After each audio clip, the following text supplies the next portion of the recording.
This gentleman is now a freshly minted Fox contributor. Happy to see that you know him already as an historic figure. Many say kind of greasing the skids for the guy who lives in that house behind me. Talking about Nigel Farage, whose push to get Britain out of the European Union started at what seemed, I guess, Nigel, as a lost cause, right?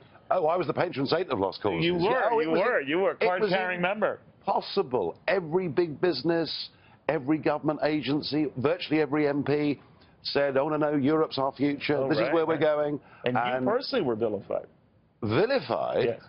It went on for years. I was mad, I was bad, I was dangerous. And that was just from your family. Well, yeah, mind you, I was used to that. Totally unnecessary. But, you know, you and I have joked about it in the past, but in a way, I think that set the wheels in motion for the election of Donald Trump, and it revealed this sort of populist rage that was in the whole world's DNA suddenly. And now it carries Donald Trump.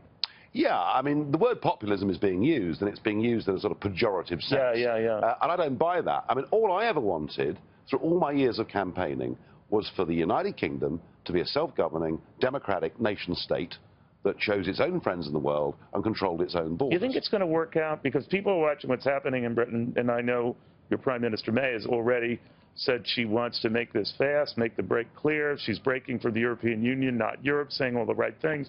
But the jury's still proverbially out, right? I mean, we don't know, just as it is on this president. I mean, the first 6 months of her premiership, she did virtually nothing. Yeah. And there was a growing amount of criticism. Well, didn't she oppose it? But she was on the other side. Right, she was on the other side. So for 6 months we had indecision and drift, and of course if you don't dictate events, events get dictated to you. Right. She came out with a speech last week in which, at last, she said all the right things. But we're going to have to keep the pressure on her to make sure they actually happen. You know, let's go back to the president's inaugural speech. People are calling it very dark and dire, but in hearing it, it sounds like the speeches of his entire presidential run, going against the elite, trying to send a message that this is the age of the common man and woman, and that whether you're black or brown or white, you still have the blood of a patriot. And I thought, there's nothing dark or dour about that, but what am I missing? No, I think it was a shock to all those people sitting up on the podium. You know, the established order of this country. They were getting a little uncomfortable? No, they were horrified. They were horrified. He was absolutely clear that he was going to be consistent, that one of the problems with politics is people vote for a series of promises that don't get delivered.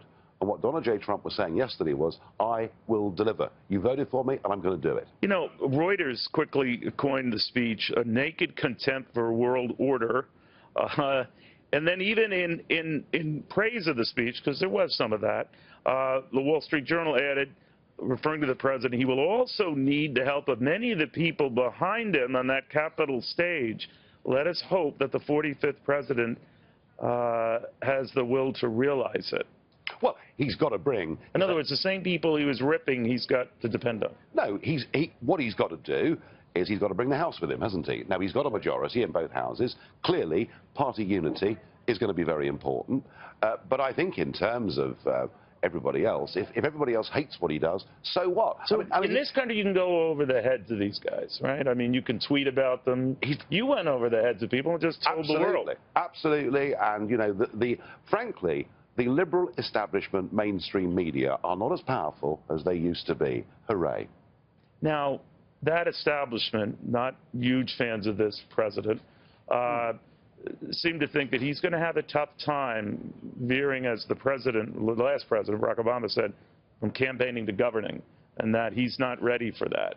But I see in him a deal maker, a very pragmatic businessman who just wants to get stuff out of the nation's inbox. So if people are looking to him be a rigid, passionate, either conservative or you know, he has very different methods about getting stuff through. What, the left-right argument's out of the window? Absolutely. Completely gone. Forget it. You know, I couldn't discern on that speech at times. Bits of it sounded like Bernie Sanders. You know, he understands that... Well, even about greedy corporations, right? About big corporations. That came right out of a Sanders. About the left behinds.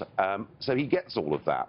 On the other side, you'd say maybe he's a bit more to the right in terms of believing in the nation and being a patriot. I just think... Some have interpreted that. I was watching... forgive me for this, but I watched one of the more left-wing channels. And they interpreted that stance as racist, that the America First thing I think that's what they were saying. It was It racist. couldn't have been further away from being racist. I thought the best line in the whole speech was, whatever colour we are, we all bleed the same colour. Yeah. We're one nation. I thought that was a great And it was pitch. John Kennedy, of all people, who famously said we all breathe the same air. Yeah, no, I mean, so the idea that speech was racist is ludicrous, and even the idea that it was isolationist is wrong, because you might have noticed the Churchill bust is back in the Oval Office. I noticed that. Already? How about that? Yeah, the Churchill bust, he didn't remove the Martin Luther King bust to make room, because the last president put That's that one right. in there. And yeah. All right, thank you, my friend. Yeah, Very thank good you. seeing you. Welcome aboard. Thank you very All right. much. Try not to tick off people like you did back in your country, though. You know?